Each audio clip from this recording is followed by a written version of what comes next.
नमस्कार, आप सभी का स्वागत है आज की इस कक्षा में जिसमें हम पढ़ेंगे हिंदी साहित्य का आदिकाल।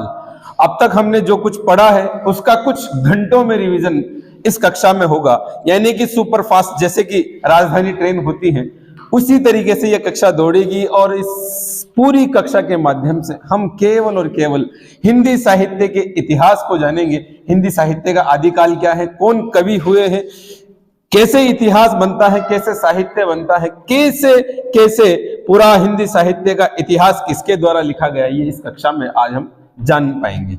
ठीक है, हम शुरू करते हैं आज की कक्षा जिसमें हम पढ़ने जा रहे हैं हिंदी साहित्य का इतिहास का आदिकाल। हिंदी साहित्य का इतिहास कई विद्वानों ने लिखा है। धीरे धीरे धीरे धीरे हम एक एक विद्वान तक पहुंचेंगे, कैसे हिंदी साहित्य का इतिहास लिखा गया, इतिहास शब्द क्या है, क्यों इतिहास लिखा जाता है, इन सब के बारे में हम एक सुपर फास्ट रिवीजन जैसे कि एक राजधानी ट्रेन चलती है वैसे ही बातचीत करेंगे। सबसे पहले आता है इतिहास शब्द। इतिहास शब्द कहां से बना है, इतिहास शब्द की व्युत्पत्ति कैसे हुई, किन शब्दों के योग से इतिहास बना है। इति ह अस धन आस, यानी कि इतिहास शब्द किससे बना है, इति धन ह धन अस और धन अ से मिलकर क्या बना है, इतिहास। इतिहास वो शब्द होता है जिसके माध्यम से इसका जो शाब्दिक अर्थ है, शाब्दिक अर्थ है निश्चित रूप से जो समाप्त हो चुका है, यानी कि जो बीत चुका है। वैसे तो कहते हैं कि जो बीत गई सो बात गई, लेकिन फिर भी जब जो बीत जाता है उसे हमें याद करना बहुत आवश्यक है, क्योंकि हम किसको जाने, अपने अतीत को जाने कि हमारे पूर्वज कैसे रहे होंगे, कौन थे, क्या हो गए हैं। मैथिली शरण गुप्त ने भारती में कहा है, कौन थे, क्या हो गए हैं और क्या होंगे अभी, आओ मिलकर हम विचारे ये समस्याएं सभी। यानी कि हमें हमारा अतीत जानना बहुत आवश्यक है, क्योंकि हम हमेशा किससे सीखते हैं, अपने अतीत से सीखते हैं, अपने बीते हुए कल से सीखते हैं। तो आज हम बात कर रहे हैं हिंदी साहित्य के इतिहास की। इतिहास का अर्थ है जो बीत चुका है, अर्थात ऐसा काल जो पहले कभी घटा था, ऐसी कोई घटना घटी होगी, उसे ही क्या कहा गया है, इतिहास। लेकिन यहां पर हम उस इतिहास के बारे में नहीं पढ़ेंगे जिसमें तलवारें चल रही हैं, हम उस इतिहास के बारे में नहीं पढ़ेंगे जिसमें युद्ध हो रहे हैं, हम उन क्रांतियों के बारे में नहीं पढ़ेंगे, हम पढ़ेंगे हिंदी के इतिहास के बारे में। कहां से हिंदी साहित्य का उद्भव हुआ है, कैसे विकास हुआ है, किसने हिंदी को हिंदी बनाने में योगदान दिया है, हम उन सब विषयों पर आज यहां चर्चा करने आए हैं।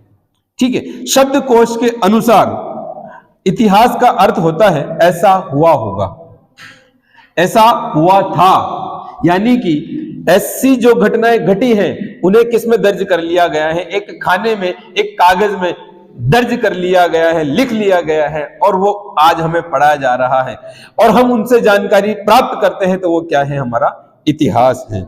इतिहास की परिभाषाएं अलग अलग लोगों ने अलग अलग दी है। महर्षि वेदव्यास ने इतिहास की परिभाषा देते हुए लिखा है, धर्मार्थ काम मोक्षाण युपदेश समन्वितम पूर्ववृत्त कथायुक्तम मिति इतिहासम पृच्छते, अर्थात ऐसी रचना जिसमें धर्म, अर्थ, काम, मोक्ष, इन चारों पुरुषार्थों को, उपदेशों को क्या कर लिया जाता है, समन्वय कर लिया जाता है, तथा जिसमें पूर्व में घटित हो चुकी घटनाओं का क्या कर लिया जाता है, समावेश कर लिया जाता है। इसे ही क्या कहा जाता है, इतिहास कहा जाता है। समझ में आया इतिहास किसे कहा जाता है, यह हमने पहले पढ़ा है, केवल आज हम इसका क्या कर रहे हैं, एक रिवीजन मात्र कर रहे हैं।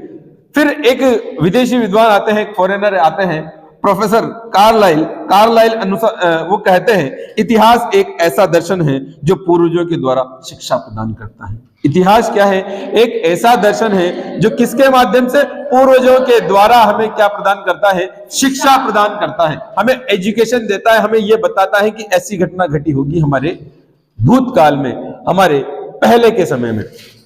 उसके बाद साहित्य शब्द की व्युत्पत्ति के बारे में हम बात करते हैं कि साहित्य शब्द आया कहां से। सा धन हित धन य धन अ, यानी कि जिसमें सबका हित समाहित है, वही क्या है? साहित्य है। अगर इसका संधि विच्छेद के हिसाब से देखिए, साहित्य धन अ, यानी कि जहां से हमें सबका हित दिखने लग जाता है, जिस जगह पर हमें सबका हित दिखता है, वो क्या है? साहित्य। क्योंकि कविता क्या करती है? आपके जीवन को बदलने का काम करती है। आपके जीवन को बदलने का काम करती है। कैसे? जैसे जुगनू अपने तेज से अब तक है अनजान, और अंधियारे से पूछ लो क्या उसकी पहचान। यानी कि कविता ये बताती है कि आपके अंदर जो क्वालिटी है वो आपको स्वयं को नहीं दिखेगी, किसी ऐसे व्यक्ति को दिखेगी जो उसकी असली पहचान कर सकता है। तो कविता इन बातों को कहने का प्रयास करती है। उपन्यास, कहानियां हमारे जीवन को परिवर्तित करने का काम करती हैं। हमने जितनी भी समस्याएं हमारे जीवन में होती हैं, उन्हें लेखकों ने क्या किया है? लिखने का काम किया है, ढालने का काम किया है। किसान जीवन से संबंधित घटनाओं को जानकारी हमें कहां से मिलता है? गोदान से मिलती है। किसने लिखा है? प्रेमचंद ने लिखा है। यानी कि प्रेमचंद हमारे जीवन में जो घटनाएं घट रही है उससे हमें दिखाते हैं। यानी कि साहित्य में सबका हित समाहित है। वही साहित्य की अलग अलग परिभाषाएं अलग अलग विद्वानों ने दी हैं। शब्दकोश के अनुसार, जो हिंदी साहित्य का क्या है? शब्दकोश है। उस शब्दकोश के अनुसार हमें जो परिभाषा मिलती है वो ये मिलती है कि किसी भी व्यक्ति के सामाजिक एवं सांस्कृतिक जीवन का विश्लेषण करना ही साहित्य कहलाता है। क्या कहलाता है? कि सामाजिक और सांस्कृतिक। सामाजिक जीवन क्या है? जिसमें हम रहते हैं, जिस समाज में हम रहते हैं, जिस समाज में हम रहते हैं, जिस जीवन को जीते हैं, उसे ही क्या कहा जाता है? सामाजिक जीवन। ये हमारा भाई है, ये हमारी बहन है, ये हमारा दोस्त है, ये मेरे माता है, ये मेरे पिता है। ये क्या है? सामाजिक जीवन है। हम बुआ क्या जा रहे हैं और बुआ क्या शादी में मामा भात भर रहे हैं, वो क्या है? सामाजिक जीवन है। सांस्कृतिक, त्योहार मना रहे हैं, आज होली है, दिवाली है, ईद है, पोंगल है, अलग अलग। यानी कि किसी भी व्यक्ति के सामाजिक एवं सांस्कृतिक जीवन का विश्लेषण करना, उसके सांस्कृतिक जीवन का क्या करना है? विश्लेषण करना है। कैसे वो जी रहा है, वही क्या है? साहित्य है। उन्हीं को लिखा जाता है, उन्हीं को पढ़ा जाता है, वही क्या है? साहित्य है। आचार्य रामचंद्र शुक्ल लिखते हैं, हिंदी साहित्य के इतिहास में सबसे मानक परिभाषा जिस व्यक्ति की मानी जाती है वो कौन है? आचार्य रामचंद्र शुक्ल। आचार्य रामचंद्र शुक्ल लिखते हैं कि प्रत्येक देश का साहित्य वहां की जनता की चित्त वृत्तियों का संचित प्रतिबिंब है। यानी कि जनता की चित्तवृत्ति। जनता की चित्तवृत्ति क्या है? जनता मतलब आप और हम, जिस जगह रहते हैं, जिस समाज में रहते हैं। किसी भी देश का साहित्य, किसी भी देश का मतलब वो फ्रांस का हो, पाकिस्तान का हो, अंग्रेजों का लंदन का हो, ऑस्ट्रेलिया का हो, अमेरिका का हो, जापान का हो, बांग्लादेश का हो, भूटान का हो, नेपाल का हो, कहीं का भी हो, किसी भी देश का साहित्य, किसी भी देश का साहित्य वहां की जनता की चित्त वृत्तियों का संचित प्रतिबिंब होता है। जनता की चित्त वृत्ति क्या है? चित्त मतलब सोचने की बात, बुद्धि।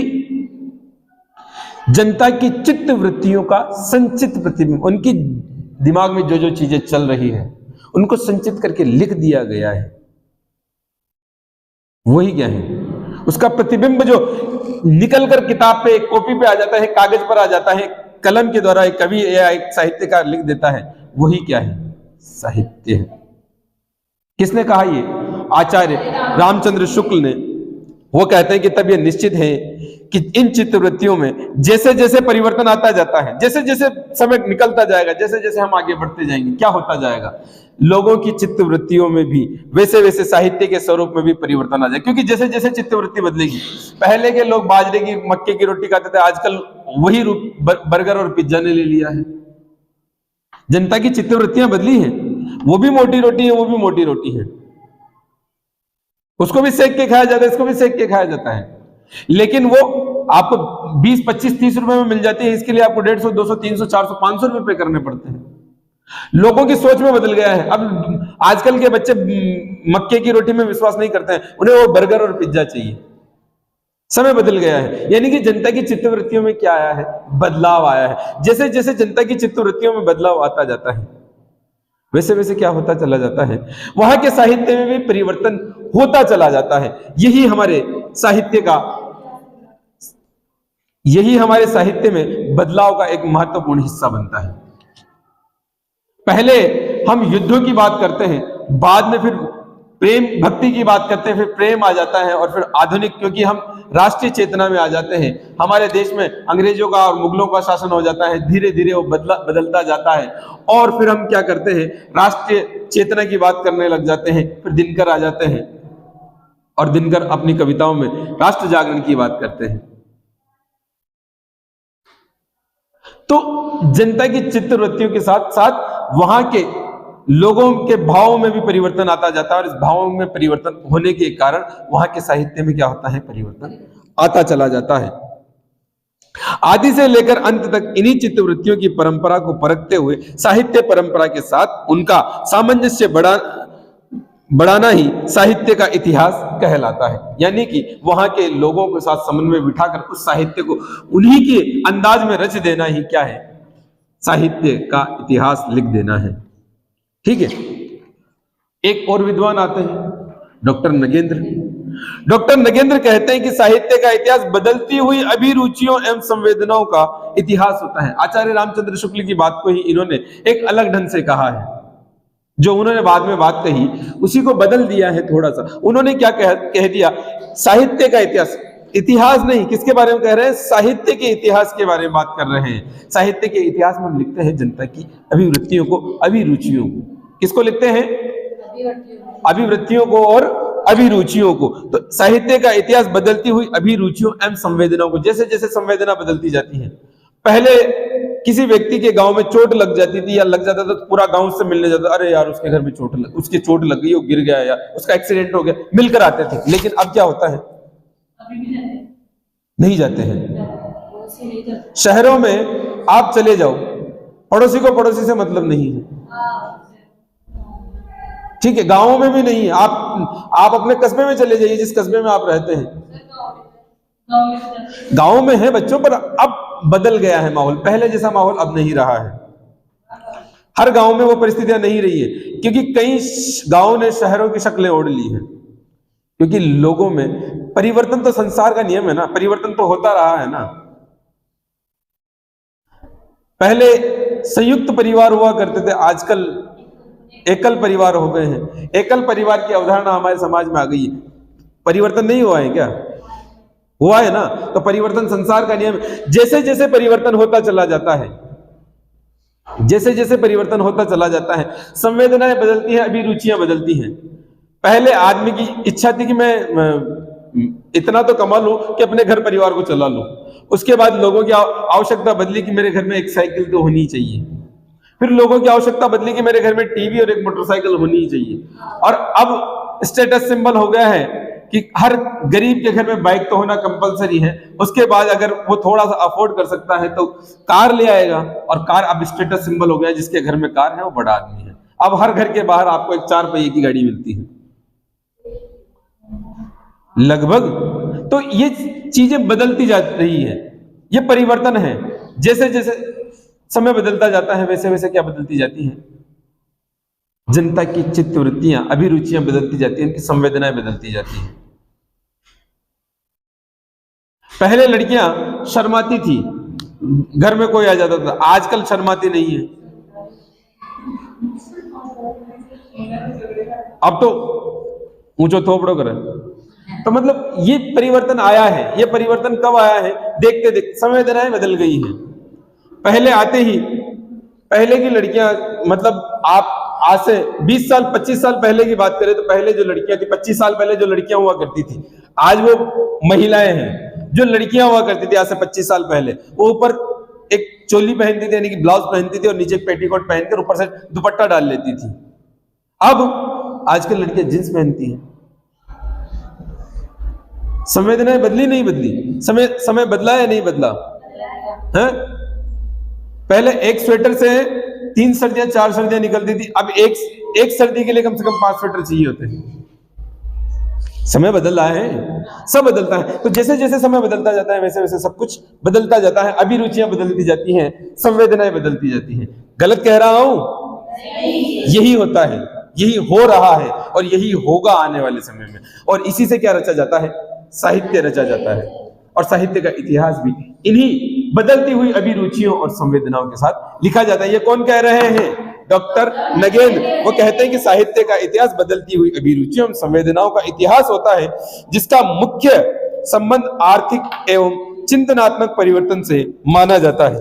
साहित्य इतिहास लिखा कैसे जाता है, किन किन पद्धतियों में लिखा जाता है? पहला आता है वर्णानुक्रम पद्धति, यानी कि वर्ण के अनुसार क ख ग घ घ अ आ इ उ ऊ ए ए, यानी कि जिस क्रम में हम अपनी वर्णमाला को लिखते हैं उसी क्रम में हिंदी साहित्य का इतिहास लिखा जाए तो वो क्या है? वर्णानुक्रम पद्धति। इसमें कोई व्यक्ति 2022 में लिखने लगा और उसका नाम अ पे आता है। मान लीजिए आज कोई अंकित नाम का लड़का है जो कविताएं लिखने लगा, और एक व्यक्ति है जिसने 1900 या 1901 या 1902 के लगभग कोई कविता लिखी, उसका नाम अचलेश्वर था, तो अचलेश्वर और आज का अंकित एक ही साथ आएगा। उनके समय का ध्यान नहीं रखा गया है, केवल किसका ध्यान रखा गया है? कोई उस समय वागेश्वर था और आज का वरुण है, तो दोनों एक साथ आएंगे। क्यों? क्योंकि ये कौन सी पद्धति है? वर्णानुक्रम पद्धति है। यानी कि वर्णानुक्रम पद्धति का मतलब यही है कि वर्णों के अनुसार कवियों का लेखा जोखा लिखा जाए, उनका इतिहास लिखा जाए, तो कौन सी पद्धति होगी? वर्णानुक्रम पद्धति। दूसरी आती है कालानुक्रम। अब काल के अनुसार कोई पद्धति है, यानी कि एक समय में जो पैदा हुए, जो जब पैदा हुआ उसको वैसे वैसे लिख दिया। अब उसने राम के गीत लिखे हैं तब भी वो उसी कालखंड में लिखा जाएगा, उसने श्रृंगार लिखा है तब भी वो उसी कालखंड में लिखा जाएगा, और उसने वीरस लिखा है तब भी वो उसी कालखंड में लिखा जाएगा। यानी कि काल के अनुसार पहले जो पैदा हो गया उसी को पहले लिख दिया जाएगा। यानी कि जैसे जैसे पैदा होते गए वैसे वैसे लिख दिया गया है। वो कौन सी पद्धति हो गई? कालानुक्रम पद्धति। उसके बाद आती है वैज्ञानिक पद्धति। वैज्ञानिकों ने तय कर दिया कि इस तरीके से आपको आपका इतिहास लिखना है। वैज्ञानिक पद्धति में कालानुक्रम को भी ध्यान रखा जाता है और उसके साथ साथ निष्पक्ष होकर उनका क्या किया जाता है? विश्लेषण किया जाता है। ये कौन सी पद्धति है? वैज्ञानिक पद्धति है। यानी कि ये देखा जाएगा कि सबसे पहले कौन पैदा हुआ, फिर उसके साथ उसका विश्लेषण भी कर दिया कि इसने, जैसे मीराबाई ने कृष्ण के पद लिखे हैं, मीराबाई का जो कालक्रम था उनको उनके कालक्रम पे रख दिया और उन्होंने कविताओं में जो जो लिखा वो उन्होंने वहां पर लिख दिया है। विश्लेषण कर दिया है कि इनकी कविता में ये चीजें मिलती हैं। ठीक है, कृष्ण के पद गाती हैं, कृष्ण से प्रेम करती हैं, कृष्ण इनके आराध्य देव हैं, इनके बारे में लिख दे। ये होगी वैज्ञानिक पद्धति। फिर एक पद्धति और आती है विधेयवादी पद्धति। विधेयवादी पद्धति क्या होती है? इसमें यह देखा जाता है विधेयवादी पद्धति में कि क्या तो समय रहा है, क्या शिल्प रहा है, क्या वैविध्य है काव्य में। इन सब चीजों को एक साथ ध्यान में रखकर जिस पद्धति में लिखा जाता है उसे क्या कहा जाता है? विधेयवादी पद्धति। और सबसे महत्वपूर्ण पद्धति भी कौन सी है? इस पद्धति को किसने अपनाया है? आचार्य रामचंद्र शुक्ल ने। आचार्य रामचंद्र शुक्ल के द्वारा विधेयवादी पद्धति का क्या किया गया है? उपयोग किया गया है हिंदी साहित्य के इतिहास लेखन। अपन ने कितनी पद्धतियां पढ़ी? 4। कौन कौन सी? वर्णानुक्रम, कालानुक्रम, वैज्ञानिक पद्धति और विधेयवादी पद्धति। ठीक है, यह हो गई हमारे हिंदी साहित्य इतिहास लेखन की पद्धतियां। इसके बाद हम सीधे सीधे आ जाते हैं इतिहास लेखन की परंपरा पर। अब विशेषताओं के आधार पर इनका वर्गीकरण करना हमें चाहिए। यह साहित्य लेखन सर्वश्रेष्ठ पद्धति मानी जाती है। कौन सी? विधेयवादी। संपूर्ण विश्व में फ्रेंच विद्वान टेन ने इस पद्धति का सर्वप्रथम प्रयोग किया था। कौन सी पद्धति का? विधेयवादी पद्धति का। सबसे पहले विधेयवादी पद्धति का प्रयोग किसने किया है? फ्रेंच विद्वान टेन ने। और सबसे श्रेष्ठ पद्धति कौन सी मानी जाती है? विधेयवादी पद्धति मानी जाती है। हिंदी में इसका उपयोग किसने किया है? आचार्य रामचंद्र शुक्ल। हिंदी साहित्य इतिहास लेखन की परंपरा। अब हिंदी साहित्य इतिहास लेखन किसने सर्वप्रथम किया? कौन ऐसा व्यक्ति था जिसके दिमाग में यह आया कि हिंदी साहित्य के इतिहास को लिखना चाहिए? कोई तो व्यक्ति होगा ना जिसके दिमाग में आया कि ये लिख लेना चाहिए। आप घर से चले और बीच में एक बॉक्स पड़ा हुआ था, या मान लीजिए कि सड़क पर एक ईंट पड़ी हुई थी, 100 लोग वहां से गुजरे, लेकिन उन 100 लोगों के दिमाग में यह नहीं आया कि इस ईंट को इस सड़क से हटा देना चाहिए ताकि कोई गिरे ना। लेकिन आपके दिमाग में आया, आपने क्या किया? उस ईंट को उठा के एक तरफ रख दिया ताकि अब किसी को उस रास्ते से चलते हुए चोट नहीं लगेगी। तो पहले किसी के दिमाग में नहीं आया, लिखा तो पहले भी जा सकता था, लेकिन कोई ना कोई ऐसा व्यक्ति आया होगा जिसके दिमाग में ये कीड़ा चला होगा, ये दिमाग में आई होगी कि इतिहास लेखन करना चाहिए हिंदी का भी, क्योंकि सब भाषाओं का एक इतिहास होता है, तो हिंदी का भी एक इतिहास है। उस इतिहास को हमें क्या करना चाहिए? लिपिबद्ध करना चाहिए, लिख देना चाहिए। सबसे पहले इतिहास किस भाषा में लिखा गया हिंदी का? फ्रेंच भाषा। किसने लिखा? गारसा द तासी ने। किसने लिखा?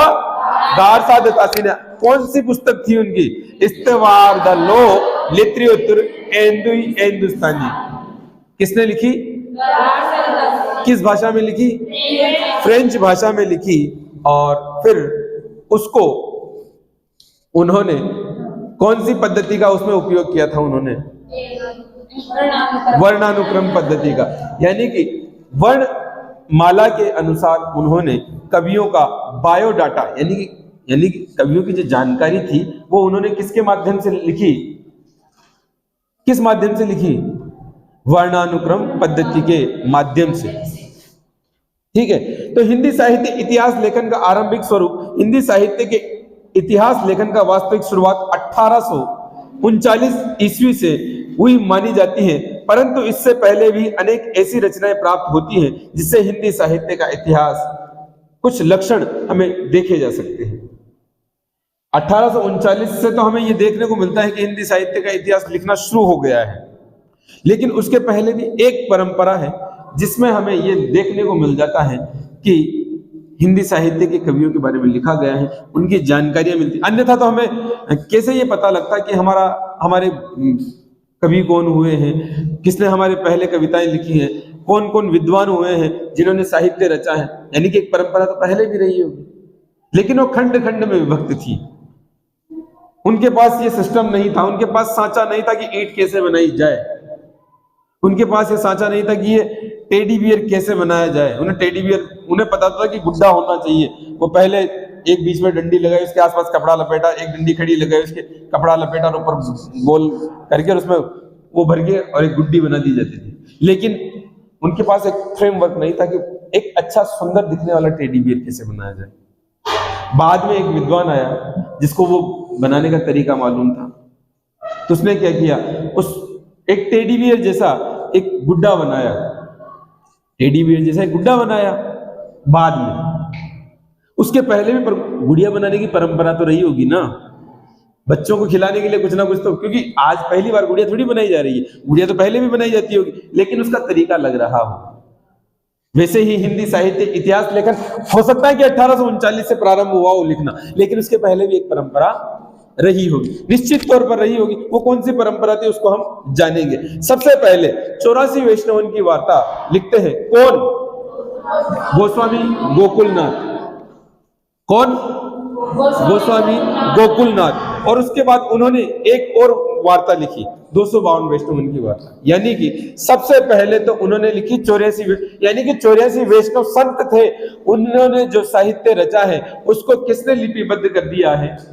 गोकुलनाथ ने। उनके बारे में चर्चा की होगी, उनकी कुछ पंक्तियां उद्धृत की होगी, उनके बारे में लिखा होगा, उनके नाम लिखे होंगे, कौन कौन वो 84 वैष्णव थे। फिर बाद में उसने लगा कि यार 84 लिखने के बाद अब कुछ और लिखने चाहिए, तो फिर बाद में उसने किसके बारे में लिखा? 252 वैष्णवों के बारे में। यानी कि 84 और 252, इतने सारे वैष्णवों के बारे में एक इतिहास हमें किससे मिलता है? गोस्वामी गोकुलनाथ से। यह भी इतिहास लेखन की परंपरा का एक हिस्सा है। जो गोस्वामी गोकुलनाथ थे, उन्होंने विट्ठलनाथ के जो शिष्य परंपरा थी उसके 252 वैष्णवों को, और जो उनके विट्ठलनाथ के पिता हैं कौन, वल्लभाचार्य, उनके 84 शिष्यों को लेकर क्या लिखा है, 84 वैष्णवन की वार्ता और 252 वैष्णवन की वार्ता। ठीक है, यानी कि विट्ठलनाथ के कितने शिष्य, 252, और वल्लभाचार्य के कितने शिष्य, 84 शिष्य, और लिखा किसने, गोस्वामी गोकुलनाथ ने। क्या क्या नाम से लिखा, 84 वैष्णवन की वार्ता, 252 वैष्णवन की वार्ता। उसके बाद एक और व्यक्ति आते हैं, वल्लभाचार्य नहीं, नाभादास। नाभादास ने क्या लिखा, भक्तमाल। भक्तमाल में उन्होंने जितने भी भक्त कवि थे उनको सम्मिलित करने का प्रयास किया अपने समय तक, जो उनके जानकारी में है उन्होंने सबको उसमें लिखा है। तुलसीदास का भी जिक्र है, मीरा का भी जिक्र है, रैदास का भी जिक्र है, गुरु नानक का भी जिक्र है। यानी कि भक्तमाल में जो भी हुए उस समय पर उन सब लोगों को लिपिबद्ध करने का प्रयास किया, किसने, नाभादास ने।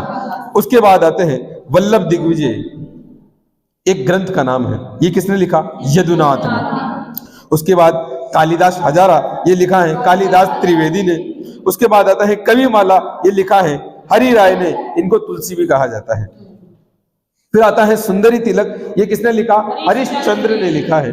उसके बाद आता है राग कल्परुंग या राग सागरोद्भव, कृष्णानंद व्यास देव ने इसे लिखा है। उसके बाद आता है विचित्रोपदेश, ये किसने लिखा है, कक्षेदी तिवारी ने। किसने लिखा है, कक्षेदी त्रिवेदी ने, तिवारी ने। कौन सा ग्रंथ है, विचित्रोपदेश, क्योंकि जैसा इनका नाम है विचित्र कक्षेदी, वैसे ही इनके ग्रंथ का नाम है विचित्रोपदेश। जो कक्षेदी है वही विचित्र उपदेश लिख सकता है, अन्यथा किसी की दम है क्या जो विचित्र उपदेश लिख दे। तो कक्षेदी तिवारी ने क्या लिखा, विचित्रोपदेश। उसके बाद आते हैं विद्वान मोद तरंगिनी, विद्वानों की जो मोद तरंगिनी है वो लिखा है सुब्बा सिंह ने। उसके बाद लिखा है काव्य निर्णय, और ये उस समय के रीतिकाल के बहुत महत्वपूर्ण कवि माने जाते हैं, भिखारी दास। भक्त नामावली, ये ध्रुवदास ने लिखा है, ध्रुव। कवि नामावली सूदन की लिखी हुई है। मूल गोसाई चरित्र, तुलसीदास का वर्णन इसमें किया गया है, ये किसने लिखा है, बाबा वेणी माधव दास ने। जो मूल गोसाई चरित्र है ये तो पहले लिखा गया है, तुलसीदास के जीवन चरित्र का वर्णन है। तुलसीदास को जानने के लिए दो महत्वपूर्ण चीजें और मिलती हैं हमें हिंदी साहित्य के इतिहास में। एक तो है अमृतलाल नागर। अमृतलाल नागर ने एक उपन्यास लिखा है मानस का हंस, जिसके माध्यम से हमें तुलसीदास के जीवन को जानने का अवसर मिलता है। एक अच्छा ग्रंथ, एक अच्छी पुस्तक उपन्यास के रूप में अमृतलाल नागर ने लिखी है। उसके अलावा एक बहुत बड़े कवि हुए हैं छायावाद में, सूर्यकांत त्रिपाठी निराला। सूर्यकांत त्रिपाठी निराला ने तुलसीदास नाम की एक कविता लिखी है। उस कविता के माध्यम से भी हमें तुलसीदास के जीवन को जानने का अवसर मिलता है। हिंदी साहित्य इतिहास लेखन की जो सर्वप्रथम प्रक्रिया है, जो विधिवत प्रक्रिया हम हिंदी साहित्य में मानते हैं, क्योंकि ये तो सब ब्रज अवधि अलग अलग भाषाओं में लिखे गए हैं। यानी कि हिंदी में जो पहली बार हिंदी भाषा के बारे में बात की गई तो सबसे पहले किसने की, गारसा दत्तासी ने। कब, 1839 ईस्वी में। और किसने की, गारसा दत्तासी ने। किस पुस्तक के माध्यम से की,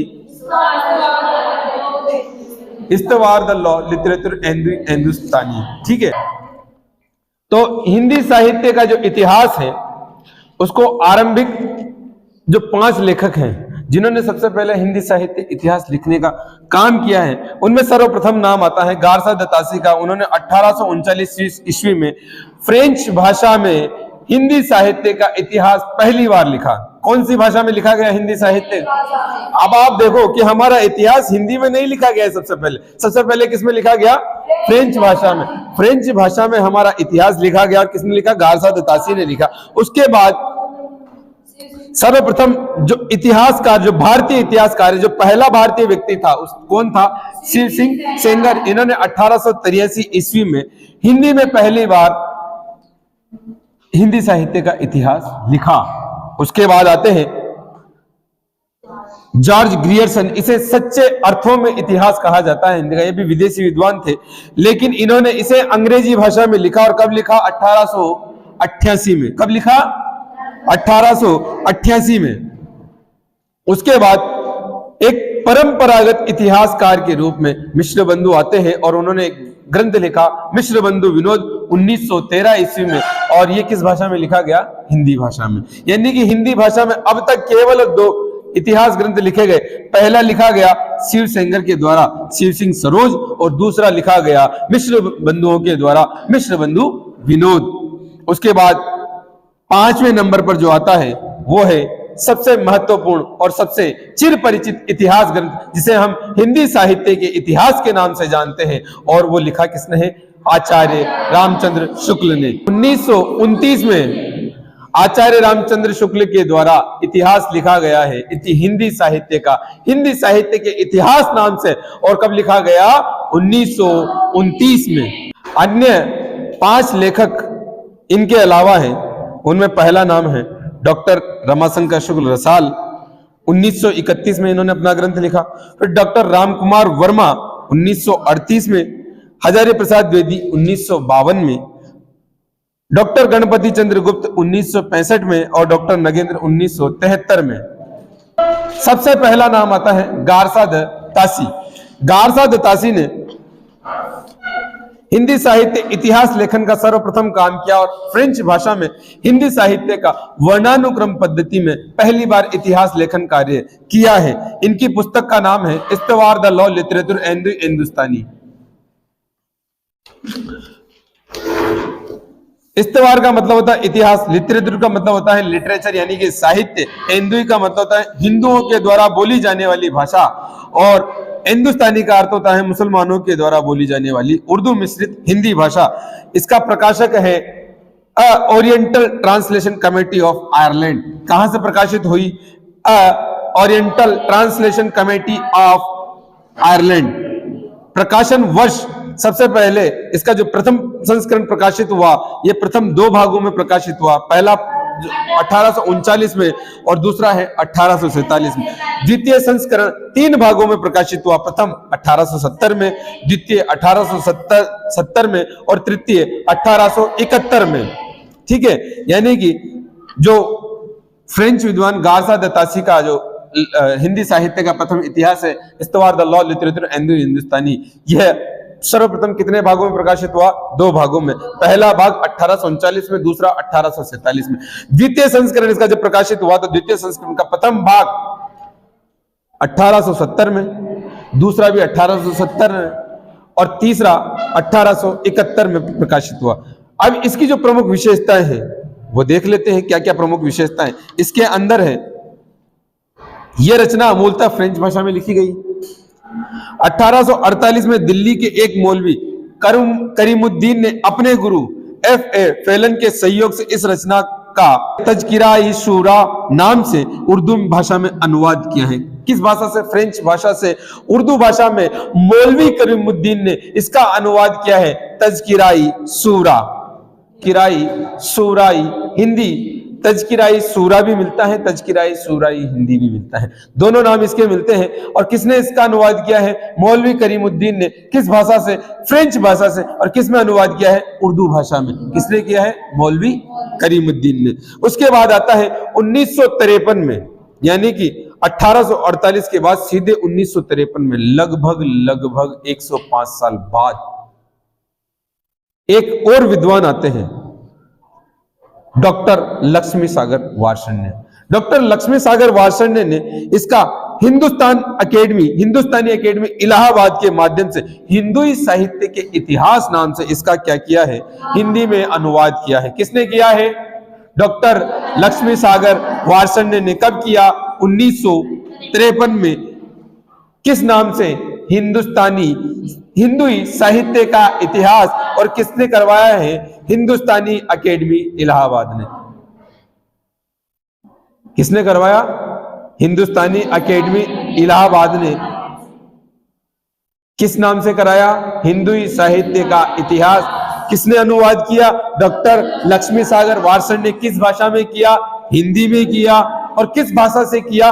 फ्रेंच भाषा से किया। फ्रेंच भाषा में सबसे पहले इतिहास ग्रंथ कब लिखा गया था? 1839 ईस्वी में। किसने लिखा था? फ्रेंच विद्वान गारसा द तासी ने। ठीक है, इसका महत्व क्या है? इस ग्रंथ का महत्व क्या है? इस ग्रंथ का महत्व है कि एक विदेशी विद्वान के द्वारा हिंदी साहित्य का इतिहास लिखने का सराहनीय प्रयास किया गया है, जिसके कारण भारतीय विद्वानों को भी हिंदी साहित्य का इतिहास लिखने की प्रेरणा मिली। मैंने कहा कि एक आप सड़क पर चल रहे हो, उस सड़क से लाखों लोग गुजरे हैं, सैकड़ों लोग गुजरे हैं, एक ईंट वहां पर पड़ी हुई है लेकिन किसी ने नहीं उठाई, उठाने की जरूरत किसने कर ली? आपने कर ली, उसको साइड में डाल दिया। यानी कि वहां से एक शुरुआत हो गई है कि अब किसी ने आपको देखा है, आपसे प्रेरणा मिली है कि यार इसे सड़क पर कोई चीज पड़ी रहती है तो उसे साइड कर देना चाहिए ताकि कोई का नुकसान ना हो। वैसे ही ये काम किसने किया था? फ्रेंच विद्वान गारसा द तासी ने। उसके बाद हिंदुस्तानी लोगों को भी उस चीज की आदत हो गई और फिर धीरे धीरे हिंदी साहित्य का इतिहास लिखा जाने लगा। इसमें कुछ कमियां हैं, क्योंकि हर चीज के फायदे होते हैं तो नुकसान भी होते हैं। शराब बुरी चीज है तो नहीं पीनी चाहिए, पर लोग कहते हैं कि शराब बुरी चीज है, इसे पी पी कर खत्म कर दो। तो बुरी चीजों को खत्म कर देना चाहिए। तो हर चीज का कुछ गुण होता है तो कुछ अवगुण भी होता है, और उस अवगुणों को भी हमें बताना चाहिए। कुछ कमियां होती है, कमियों के बारे में बात कर लेते हैं कि इस ग्रंथ में क्या क्या कमियां रही है। इस ग्रंथ में इतिहास लेखन की सबसे निम्न स्तर की वर्णानुक्रम पद्धति का प्रयोग किया गया है। जो सबसे निम्न स्तरीय पद्धति है वो कौन सी है? वर्णानुक्रम पद्धति। उसका प्रयोग इसमें किया गया है। इस रचना में काल विभाजन का कोई प्रयास नहीं किया गया है, यानी कि कालों को विभाजन नहीं किया गया। जैसे हम आज आदिकाल, भक्तिकाल, रीतिकाल, आधुनिक काल, फिर उसमें भी युग बांट दिए गए हैं, ऐसा पहले नहीं हुआ करता था। नए दीवानों को देखे तो खुशी होती है, हम भी ऐसे ही थे, आए थे जब वीराने में। तो इस तरीके से उसको लिखा गया। सारांश यह है कि उपयुक्त कमियां होने के कारण इस रचना को वर्तमान में इतिहास पुस्तक के रूप में मान्यता नहीं दी गई। वैसे तो पहली बार प्रयास किया गया है, लेकिन इसको इतिहास ग्रंथ के रूप में मान्यता नहीं दी गई, केवल इसे एक वृत्त संग्रह मान लिया गया है। क्या मान लिया गया है? और ये किसने माना है? आचार्य रामचंद्र शुक्ल ने। और न खाता न बही, जो आचार्य रामचंद्र शुक्ल ने कह दिया वही सही। ठीक है, आगे बढ़ते हैं। इसके विशेष तथ्य है, इस रचना का 3 अनुवाद हुए हैं। पहला अनुवाद तो करीमुद्दीन ने किया। किसने किया? करीमुद्दीन ने। कब? 1848 ईस्वी में। दूसरा किया डॉक्टर लक्ष्मी सागर वार्षण्य ने। कब? 1953 में। फ्रेंच भाषा की जो मूल पुस्तक है उसमें कुल कितने कवियों को लिया गया? 738 कवियों को, जिसमें हिंदी के कवियों की संख्या कितनी थी? 72। और बाकी कवि किसके थे? तो हिंदी साहित्य का इतिहास कैसे हुआ? जिसमें केवल 72 कवि हिंदी के हैं और बाकी कवि उर्दू के हैं, 738 कवियों में। तो बताइए कि हिंदी का इतिहास कैसे हुआ? वो तो मूलतः किसका इतिहास हो गया है? उर्दू का इतिहास हो गया। किसका इतिहास हो गया है? उर्दू का इतिहास हो गया है। उसके बाद एक और कवि आए जिन्होंने इसका अनुवाद किया, करीमुद्दीन, मौलवी करीमुद्दीन ने। उसमें कुल कितने कवि रहे? 1004। अब मान लीजिए कि 738 तो उन्होंने ले लिया, कुछ अपनी तरफ से इन्होंने अनुवाद करके जोड़ दिए। इसमें हिंदी के कवियों की कितनी संख्या है? 60, यानी कि इन्होंने 12 और गायब कर दिए, इधर जोड़ दिए इधर घटा दिए। और बढ़ाए किसके? उर्दू के। तो भी हिंदी का इतिहास नहीं हो सकता है। उसके बाद हिंदी आई। हिंदी भाषा में जब इसे लिखा गया, किसने लिखा? डॉक्टर लक्ष्मी सागर वार्षण्य ने। उन्होंने कुल कवियों की संख्या इसमें अनुवाद करते हुए कितने ली? मात्र 358। और इन्होंने हिंदी के साथ न्याय करते हुए 220 तो हिंदी के कवि इसमें जोड़े और 138 उर्दू के कवि। तो इस प्रकार हिंदी साहित्य का जो इतिहास है वो लिखा गया, वो जोड़ा गया। किसके द्वारा? गारसा द तासी के द्वारा उन्होंने इस इतिहास को लिखा है। उसके बाद दूसरे विद्वान आते हैं ठाकुर शिव सिंह सेंगर। ठाकुर शिव सिंह सेंगर ने एक पुस्तक लिखी है जिसका नाम है शिव सिंह सरोज। शिव सिंह सरोज हिंदी साहित्य के इतिहास लिखने में हिंदी में लिखी गई पहली पुस्तक है। किस भाषा में लिखी गई पहली पुस्तक है? इतिहास के क्षेत्र में हिंदी में लिखी गई पहली पुस्तक है। और कब लिखी गई? 1883 ईस्वी में। प्रकाशन कहां से हुआ? नवल किशोर प्रेस, लखनऊ से। कहां से हुआ? नवल किशोर प्रेस लखनऊ से। प्रमुख विशेषता इसकी यह है कि इस रचना में कुल 1003 कवियों को लिया गया। उसमें कितने कवियों को लिया गया था फ्रेंच भाषा की पुस्तक में? 738। और इसमें कितने कवियों को लिया गया? 1003 कवियों को। 1003 कवियों लेखकों का विवेचन इसमें किया गया है। और जन्म एवं मृत्यु काल में इनकी रचनाओं में किसका उल्लेख है? इनके जन्म काल का, इनके मृत्यु काल का और इनकी रचनाओं का उल्लेख किया गया है, परंतु इसमें उल्लेखित विधियां वर्तमान में स्वीकार नहीं की जाती है, क्योंकि वर्तमान में किस पद्धति से हम काम करते हैं? विधेयवादी पद्धति से। और इन्होंने तो उनके जन्म काल और मृत्यु काल के हिसाब से इसमें डाला है। तो इसकी प्रमुख विशेषता ये कि इसमें 1003 कवियों को सम्मिलित किया गया है और इसको आज विशेष रूप से महत्व नहीं दिया जाता है, क्योंकि इन्होंने लेखकों का जन्म काल एवं मृत्यु काल का उल्लेख इसमें किया है और अधिक जानकारी इसमें नहीं है। उसके बाद इसका महत्व जो है वो ये है कि इस रचना में तत्कालीन समय तक उपलब्ध हिंदी से संबंधित संपूर्ण जानकारियों को एक जगह रख देने का सराहनीय प्रयास किया गया है। यानी कि जितनी भी जानकारियां उस समय तक इनके पास उपलब्ध थी, उन्होंने सबको क्या कर दिया? एक जगह लाके इकट्ठा कर दिया। होता यह है कि आपके पास यहां से भी आपने खाना ले लिया, यहां से भी खाना ले लिया, यहां से भी खाना ले लिया, यहां से भी खाना ले लिया, आपने एक जगह खाना इकट्ठा कर दिया। अब आप उसको क्या करेंगे? डिस्ट्रीब्यूट करेंगे। लेकिन इन्होंने सिर्फ क्या काम किया? इन्होंने सिर्फ इकट्ठा करने का काम किया, डिस्ट्रीब्यूट करने का काम बाद वालों ने किया। जो बाद में आएंगे, जो बाद में आएंगे वो डिस्ट्रीब्यूट करेंगे। यानी कि इन्होंने तो सिर्फ जितनी भी जानकारियां मिली उन सबको एक जगह लाकर इकट्ठा कर दिया। किसने? शिव सिंह सेंगर ने। इस ये जो ग्रंथ है इसकी कुछ कमियां भी हैं। क्या कमियां हैं? गारसा दत्तासी की तरह इस रचना में भी इतिहास लेखन की सबसे निम्न स्तरीय वर्णानुक्रम पद्धति का प्रयोग किया गया है। इसमें भी किसका प्रयोग किया गया है? वर्णानुक्रम पद्धति का प्रयोग किया गया है। इस रचना में भी काल विभाजन पर कोई प्रयास नहीं किया, यानी कि इन्होंने सब लाके इकट्ठा कर दिया। मैंने बोला ना कि आपने पूरे मोहल्ले से खाना मंगवाया, क्योंकि आपके यहाँ कुछ खिलाड़ी आने वाले थे, कुछ खेलने वाले आने वाले थे। अब आपने क्या किया कि खाना तो नहीं बनवाया और हर घर में एक मैसेज दे दिया कि आज हमारे गांव में एक बहुत जबरदस्त मैच होने वाला है और उस मैच में कई सारे खिलाड़ी बाहर से आने वाले हैं। सब लोग अपने घर से एक भोजन का पैकेट एक खिलाड़ी के लिए बना दे। ऐसे करके बहुत सारा भोजन आपने इकट्ठा करवा लिया और इकट्ठा करके एक जगह रख दिया। अब आपने कहां के खिलाड़ियों को कौन से पैकेट देने ये तय नहीं किया है, कौन उन पैकेटों को बांटेगा ये तय नहीं किया है। वैसे ही इन्होंने किया, जितनी भी जानकारी थी सबको जुटा लिया है और उसका डिस्ट्रीब्यूशन नहीं किया है। ना काल विभाजन किया है, ना ही कोई अच्छी पद्धति का प्रयोग करके उन्हें लिपिबद्ध किया है। उन्हें क्या कर लिया? सिर्फ एक जगह इकट्ठा कर लिया है। वर्णानुक्रम पद्धति का प्रयोग किया है और बहुत कुछ इन्होंने नहीं किया है। सारांशतः इतनी सी बात इनके लिए हम कह सकते हैं कि इस रचना में उक्त कमियों के बाद भी वर्तमान इतिहास पुस्तक के रूप में मान्यता नहीं दी जाती है। शुक्ल ने इस रचना को भी एकमात्र केवल क्या कहा है? वृत्त संग्रह कहा है। विशेष तथ्य में अगर हम देखें तो इन्होंने हिंदी साहित्य की शुरुआत विक्रम संवत 770 से मानी है, जबकि हम कहां से मानते हैं? 1050 से। आचार्य रामचंद्र शुक्ल मूलतः कहां से मान रहे हैं? 1050 से मान रहे हैं। और इन्होंने कहां से माना? विक्रम संवत 770 से माना है, जिसके कारण ये कवि पुष्य या पुण्य को हिंदी का सर्वप्रथम कवि मानते हैं। और सर्व मान्यता अनुसार प्रथम कवि किसको माना जाता है? स्वयंभू को। किसको माना जाता है? स्वयंभू को माना जाता है। तो आगे वाले कवियों के बारे में हम बात करेंगे कल।